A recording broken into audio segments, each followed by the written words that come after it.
Okay, I'm ready when you are. Alrighty. So, I wanted to start us off today by talking about the very tragic story of skateboarder Adrian Schellings. Now, my guy, he was skateboarding, right? And so he was doing his tricks at the skate park. And so he was riding along, and then he fell, of course, because that's a big part of skateboarding. We all fall. But what happened was his head essentially hit the ground, and then he suffered a very traumatic brain injury. And so he got rushed to the ER, of course. And so he ended up getting part of his skull removed because his brain had to basically swell so much because of the force of the impact. And so this, of course, led to him not being able to speak very well or do anything pretty basic that we all do and really take for granted all the time.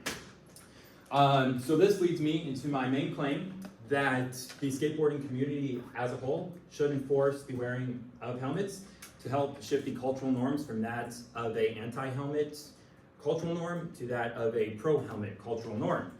Now, I've been skating for the past 5 years now, and so I always wear a helmet, so I have a lot of personal credibility associated with me because I do what I preach, basically, and so that is very good because I never want to skate without my helmet because I don't want to end up just like Adrian Schellings, and I'm sure none of us want to do that either, right? And then also, I have a lot of professional credibility as I did a lot of good research. I looked at sources such as saferoads.org and courierherald.com, as well as orthoinfo.com, and so rest assured all the information is going to be very, very credible that's coming here today. And you may be thinking there in your seat now, this doesn't really apply to me because I don't skateboard, which I get, but see, helmets are very important in other sports. You got roller skating, you got bicycles. I mean, a lot of people ride bikes, so that's why, it's important for y'all to listen because you never know when you may need to hear this information. Moving right along, this leads me into my first subclaim that basically with the skateboarding community promoting helmets, this will allow the all of the fatality rates to go way down in skateboarding. But first we have to know just how a helmet protects your head, right? So I found this source from saferoads.org that says that the helmet spreads the force of the impact over a greater surface area so that they are not concentrated on a particular area of the skull, and it absorbs the impact energy and reduces the magnitude of the forces transmitted to the skull and brain. So that's very, very interesting on how a helmet protects your head. It really spreads that impact force over a greater area, which will keep your brain safe. And then also from courierherald.com, I found this quote, and it says, quote, helmets can reduce the risk of a head injury by 85% and brain injury by 88%. So those are some pretty drastic numbers. So wear your helmet, it's very important, of course. All right, and so this leads me into my next subclaim that basically helmets should be required because they help us to not pay very high medical bills, right? Because no one likes to pay those really high bills at the doctor's office. So I did some investigating in this and found out that the average, and this is a quote, the average cost for a medical injury at the doctor's office, and more specifically a brain injury, ranges from $85,000 to $3 million. So unless you have a pretty beefy insurance plan, I would not go without a helmet. It makes sense to just put forth the $30 investment into a helmet than to pay $3 million, right? So yeah, and that quote was from terrybryant.com. He's a lawyer or something, so pretty professional credibility, if you ask me.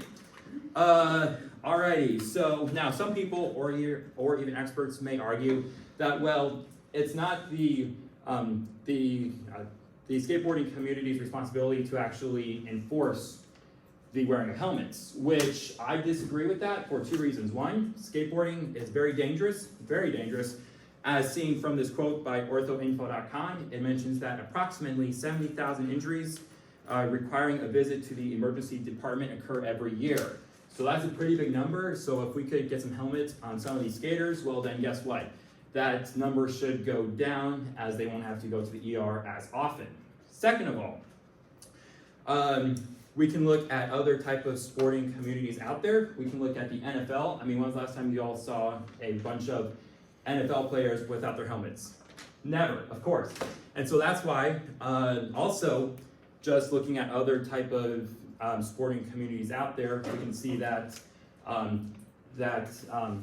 that they should be enforcing it to the players. And for my last source, I got that from nocsae.org, and so that says, quote, the NFL requires players to wear their helmets. So I did my research on that, and they have to wear their helmets to keep their brain safe. All right, so just to kind of summarize everything, we got that my first up claim that basically promoting helmets will greatly reduce the fatality rate, as people won't be getting hurt nearly as hard or as fatal. That's the word. And then also helmets should be required in that they help keep people from paying those very large medical bills. And then lastly, my counter argument was just that that people or even experts may just think that, oh well, the skateboarding community is not responsible for like enforcing the helmet thing. But I refuted that by saying that basically they are wrong, because skateboarding is very dangerous. We had the quote that said that there's like 70,000 injuries per year of these skaters having to go to the hospital. And then lastly, basically other sporting communities also enforce the whole helmet thing, like the NFL. So as you can see, wearing helmets really do save lives, and that's why we should really start to push helmets more for the skateboarders. Thank you. Good.